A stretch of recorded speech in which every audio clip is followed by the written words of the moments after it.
E aí, pessoal? Preparados para mais um mergulho profundo? Hoje a gente vai explorar o mundo da psicanálise. Isso mesmo. Vamos voltar lá nas origens.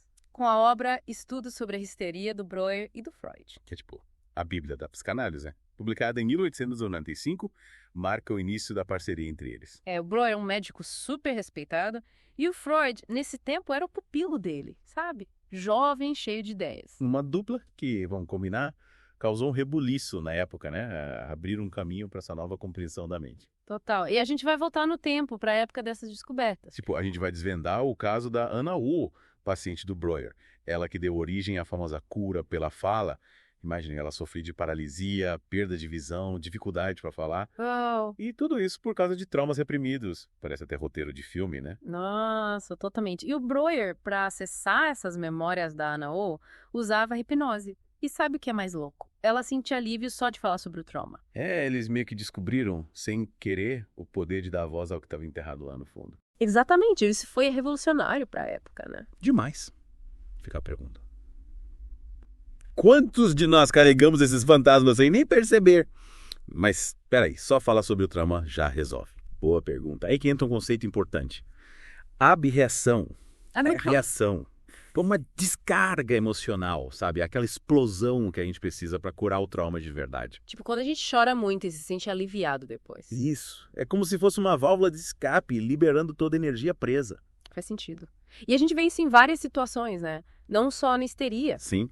Mas aí surge outra questão, né? Se encarar o trauma é tão bom, por que é tão difícil acessar essas memórias? É verdade. Porque elas ficam tão escondidas. Eles chamaram essa força de resistência, como se fosse uma barreira que protege a gente, sabe? Tipo um escudo. Isso, um escudo que impede a gente de reviver a dor. Mas essa resistência, ela também atrapalha, né? Na terapia, por exemplo. Com certeza.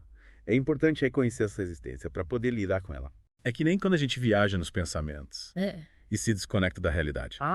Você tá falando dos estados hipnoides, eles são como portais pro inconsciente, sabe? Viu, devaneio? Exatamente. Ou um sonho, um momento de muita concentração. Nesses momentos, a gente acessa outra dimensão da mente. E é nesses estados que as experiências traumáticas podem ser reprimidas. Nossa, que loucura. E a sexualidade? Qual o papel que ela tinha em tudo isso? Era um tema polêmico na época, né? Mas o Freud via a sexualidade como uma força fundamental. Mesmo na histeria. Sim, ele observou que muitos sintomas estavam ligados a conflitos sexuais reprimidos, principalmente na infância. Nossa.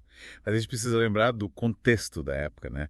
A repressão sexual era enorme. Sem dúvida. Para entender a ênfase do Freud na sexualidade, a gente precisa levar isso em conta. A sociedade da época era bem diferente da nossa. Totalmente. E, para finalizar, eles concluíram que a histeria não tem uma causa única, tá? É um conjunto de fatores. Genética, traumas, conflitos. Exatamente. Um emaranhado de coisas. É como um quebra-cabeça com várias peças. E a gente precisa juntar todas elas para entender a histeria de verdade. É incrível como eles, né, o Breuer e o Freud conseguiram meio que mapear esses territórios da mente, né, através do estudo da histeria. É como se eles estivessem escavando, né? Tipo um arqueólogo, sabe? Em busca de memórias, emoções. Que analogia interessante. Eles realmente precisavam ser meticulosos, né, para revelar o que estava escondido. Com certeza.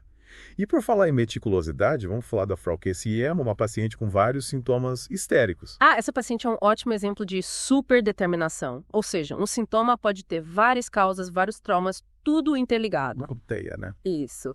E a Frau Cecily, coitada, sofria de neuralgia facial, uma dor terrível.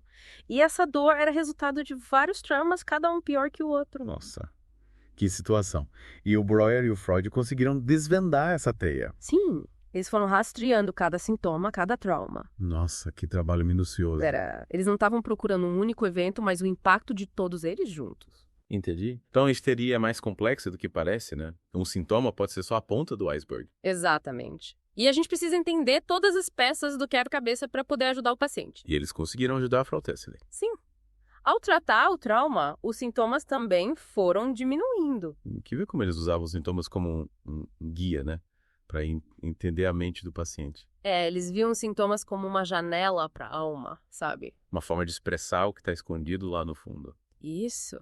E essa perspectiva, né, de olhar além da superfície foi super importante para a psicologia, né? Com certeza. E essa ideia de superdeterminação a gente vê em outros casos também, né?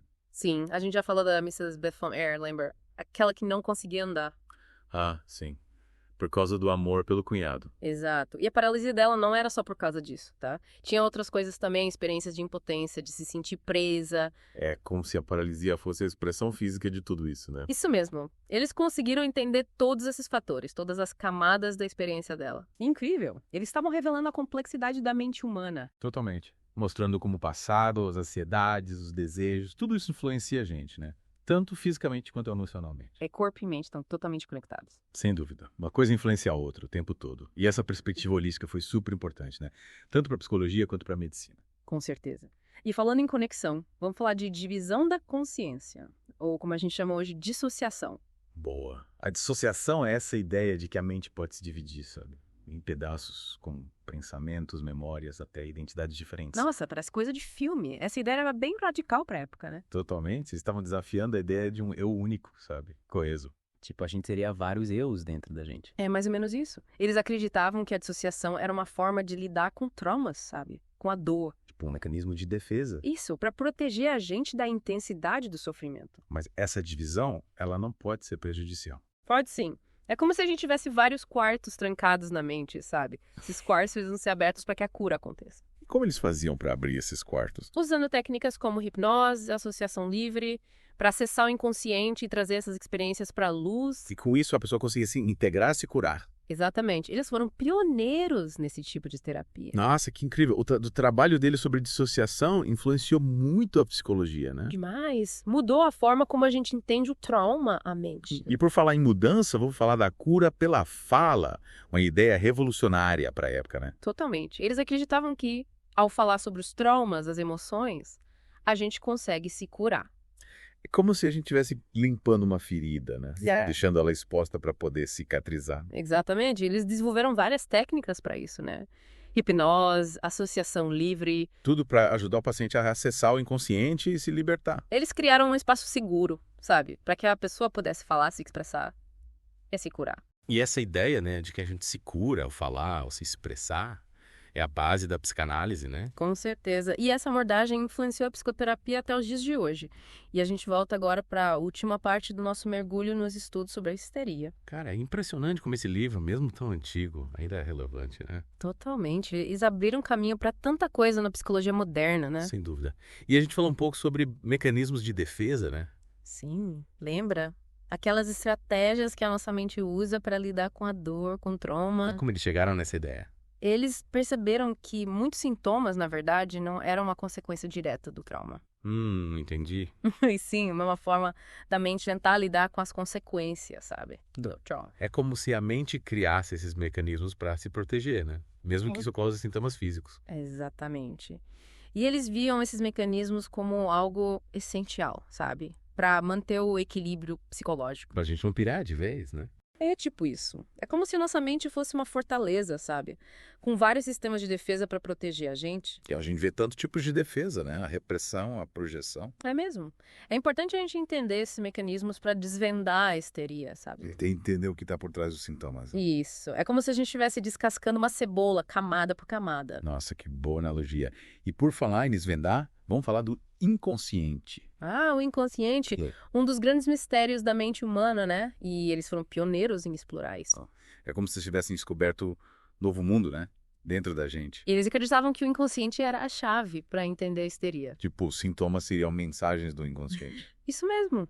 Medos, dores, paralísias, tudo isso pode ser uma forma do inconsciente tentar se comunicar. E eles desenvolveram técnicas para acessar esse inconsciente, né? Sim, para decodificar as mensagens, entender os conflitos e curar as feridas. Eles estavam aprendendo a língua do inconsciente, né? É uma língua cheia de símbolos, sonhos, atos falhos.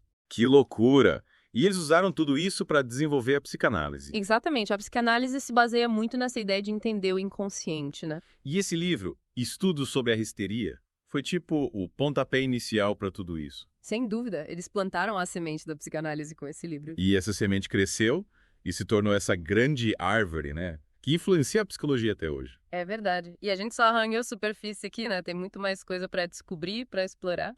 A mente humana é um labirinto, né? Cheio de caminhos e mistérios. Mas é um labirinto fascinante. Vale a pena a gente se aventurar por ele. Com certeza. E para quem se interessou, vale a pena ler o livro, né? Estudos sobre a histeria.